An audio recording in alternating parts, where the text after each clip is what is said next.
If it's a city program, a bank, they look at what they call the DTI, debt to income ratio. Fair Isaac does not care about your dollar debt on your credit report nor your income. I don't care if you make $1 a year or $1 million a month. If you keep up on your credit and keep your credit bills paid on time and your debt low, you'll maintain higher scores. Fair Isaac looks at the total percentage of availability on revolving. What does that mean? You have a $10,000 limit, for example, and let's say you have $5,000 in debt. You have a 50% debt ratio. If you pay it down to $2,500, your availability increases 75%, right? Make sense? Nowadays, the credit card companies are dropping and reducing credit card limits. So if you have a $10,000 credit limit, for example, and $5,000 in debt on it, and you're one of the lucky ones where the bank decreased your limit from $10,000 to $7,500, on paper, it's like your debt just went up. Your availability went from 50% to 25%.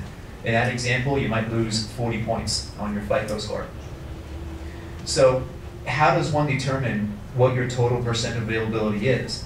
On these credit reports, usually on the profile summary, like this lady has a 42%, that's really not true because these credit reports are never that accurate. I don't care if you pulled it up 5 minutes ago. This is how you can truly look at it.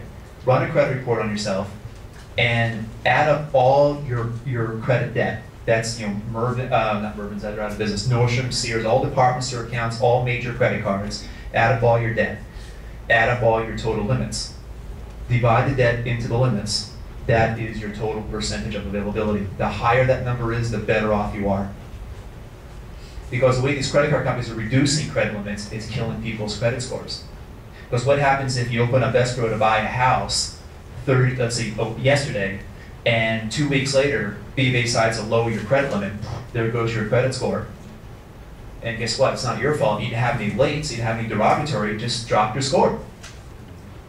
Let's put it this way, I'll give you an idea. According to Fair Isaac, you're going to hear me say that a lot. According to Fair Isaac, if you had a $2,000 credit card, let's say a Visa or MasterCard, that's all the card you had, you're maxed out at $2,000, you have nothing available.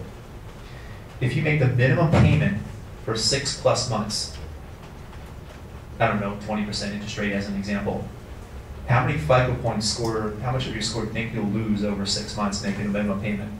If you can, so in other words, you have a $2,000 limit, $2,000 in debt, no other credit cards. 100 points.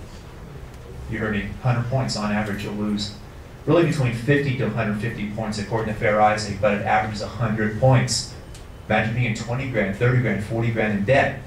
So imagine paying off that $2,000 and a month later you gain back the 100 points. That can make or break a really good real estate transaction, really good rate.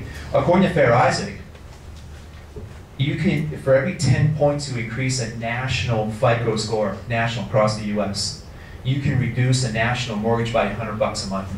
Just 10 points. So especially here in California, imagine going up 100, 110, 150 points. You can save, what, $1,000, $1,500 a month on that mortgage?